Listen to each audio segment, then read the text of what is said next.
যুক্তরাজ্যের প্রধানমন্ত্রী Keir Starmer তার মন্ত্রিসভায় রদবদলের অংশ হিসেবে বিচারমন্ত্রী ও লর্ড চ্যান্সেলর শাবানা মাহমুদকে হোম সেক্রেটারি বা স্বরাষ্ট্রমন্ত্রীর দায়িত্বে নিযুক্ত করেছেন। এর মাধ্যমে প্রথমবারের মতো যুক্তরাজ্যের স্বরাষ্ট্রমন্ত্রীর পদে বসলেন একজন মুসলিম নারী।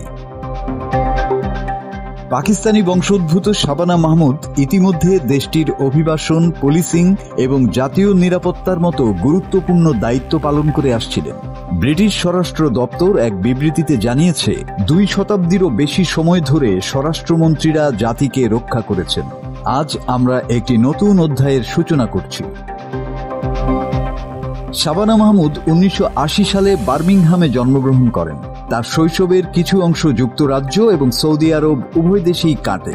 তিনি অক্সফোর্ডের লিঙ্কন কলেজে আইন বিষয়ে পড়াশোনা করেছেন এবং রাজনীতিতে প্রবেশের আগে ব্যারিস্টার হিসেবেও অনুশীলন করেছেন। 2024 সালের জুলাইয়ে তিনি বার্মিংহাম লেডিউডের পার্লামেন্ট মেম্বার নির্বাচিত হন এবং লেবার পার্টির ছায়া মন্ত্রিসভা ও সরকার উভয় ক্ষেত্রেই গুরুত্বপূর্ণ ভূমিকা পালন করেছেন।